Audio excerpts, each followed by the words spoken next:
Plato, in two of his texts, the Laches and the Symposium, explains how Socrates recalls an episode from the famous Battle of Delium in 424 BC between the Athenians and the Boeotians. The synopsis of his passage goes as follows. Consider a soldier at the front of the Boeotian line having the following realization. If our defense is successful, I still risk the chance of dying.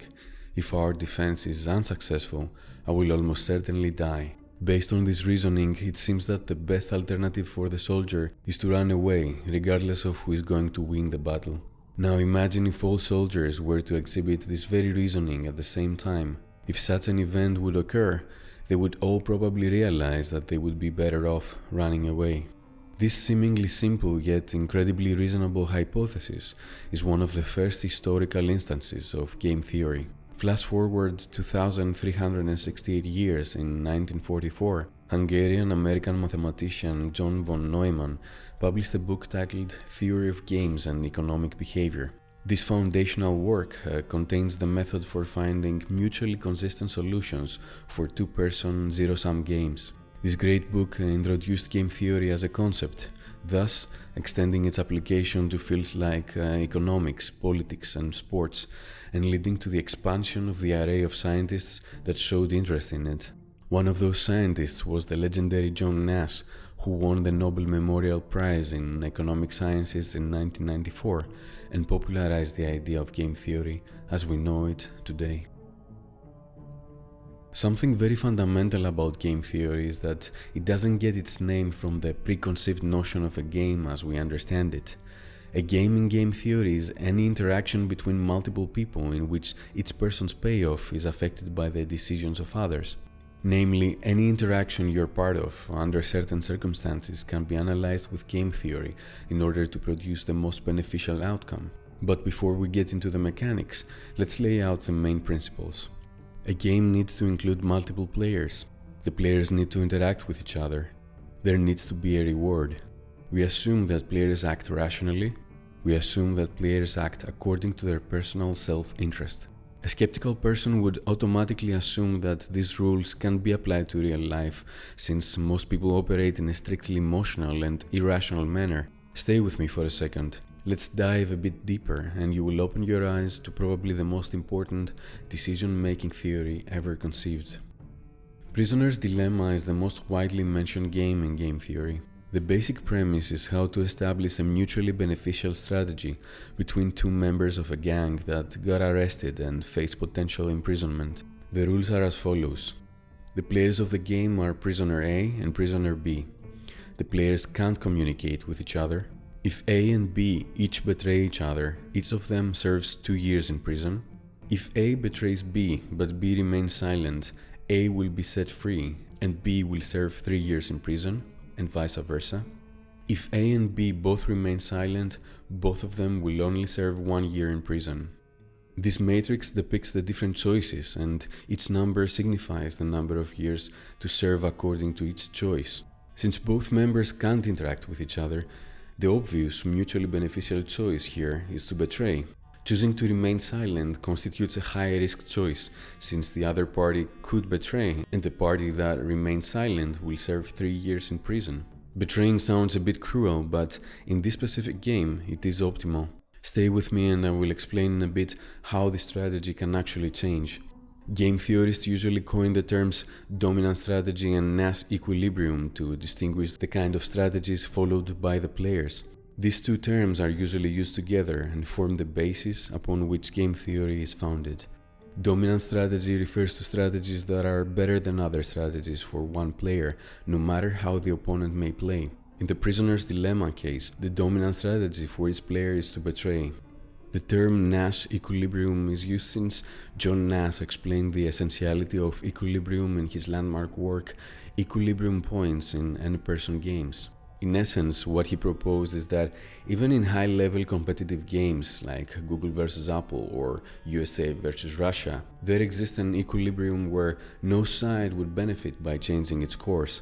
At this equilibrium, each side knows its adversary very well and sticks to its strategy. For instance, in the Prisoner's Dilemma, the Nash equilibrium is the bottom right square of the matrix, both prisoners to betray. What makes Nash's theory of equilibrium so special is that it presupposes that in each game there is at least one point of equilibrium, and all players will be better off trying to find it and form their strategy around it. This momentous revelation helped people in disciplines like politics, war, economics, business, and social theory understand the world better and form better strategies. The inception of Nash's equilibrium was portrayed falsely in the wonderful movie A Beautiful Mind. Coming, gentlemen. Aye, aye.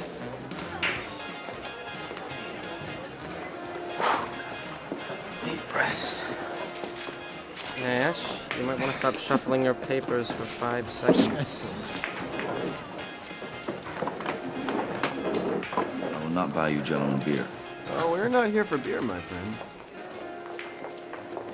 Oh. Does anyone else feel she should be moving in slow motion? Will she want a large wedding, you think? Should we say swords, gentlemen? Pistols at dawn? Have you remembered nothing? Recall the lessons of Adam Smith, the father of modern economics. In competition, individual ambition serves the common good. Exactly. Every man for himself, gentlemen. Yeah, and those who strike out are stuck with their friends. I'm not gonna strike out. You can lead a blonde to water, but you can't make her drink. I don't think you said that. All right, nobody move. She's looking over here. Right, she's looking at Nash. Oh, God. All right, he may have the upper hand now, but wait until he opens his mouth. Remember the last time? Oh, yes, that was one for the history books.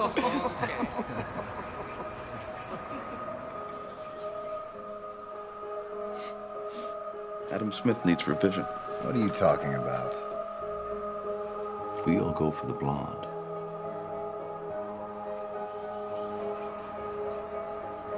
we block each other. Not a single one of us is going to get her. So then we go for her friends. But they will all give us the cold shoulder because nobody likes to be second choice. But what if no one goes for the blonde? We don't get in each other's way, and we don't insult the other girls. That's the only way we win. That's the only way we all get laid. While this scene wants to point out the importance of cooperation, it's not an example of Nash equilibrium. A Nash equilibrium is only reached when all players adopt a strategy where no single player, by changing his or her strategy, can obtain a better outcome. In the examples shown in the movie, that's not the case. Assuming that everyone prefers the blonde, any one of the guys could independently change strategy by going for her. Therefore, if no one else goes after her, she could accept him and he could be the only one ending up with her. Hence, the proposed strategy is not a Nash equilibrium. A Nash equilibrium is really only obtained when all men follow the strategy of going after the blonde. According to Wikipedia, researchers found out that if two players play Prisoner's Dilemma more than once in succession, and they remember previous actions of their opponent and change their strategy accordingly, greedy strategies tended to do very poorly in the long run, while more altruistic strategies did better. The researchers used this to show a possible mechanism for the evolution of altruistic behavior from mechanisms that are initially purely selfish by natural selection. The essence of game theory is that it looks at strategic decision making and offers insight into the dynamics of human rivalry. Apparently, even if people or companies rationally follow their own self-interest, the best outcome is hard to reach when they can't or don't cooperate. Therefore, the best strategy is for one to continually scan the market for potential alliances and keep playing games so that one can understand them well. That's what I love about game theory. It approaches the game of life from its most axiomatic principle, that of evolution. Evolution equals adaptation, and therefore life is an omnipresent game of adaptation. Humans always compete at first, but given the right circumstances, humans will choose cooperation because it is the main strategy that helped us survive and thrive after years of adversity and struggle to compete against different forces of nature. I always believe that change and equilibrium start at the micro level, and that is something we fail to grasp because we are usually consumed by events at the macro. What each of us could do is to use game theory in our most challenging decisions and in our closest relationships, Regardless of the circumstance, try to think like a game theorist. Ponder questions like, are the actors in the situation rational? Are we able to reach a Nash equilibrium? Do they act according to their self-interest? Do they understand the rules of the game? Is their dominant strategy really that dominant? If you see that most game theory parameters aren't met, you know that you have to change your approach. You either need to also act irrationally, which is something I wouldn't suggest, or you need to step away and find better players or games. The choice is always yours. Life oftentimes feels like a game, and we make the game better by learning how to play.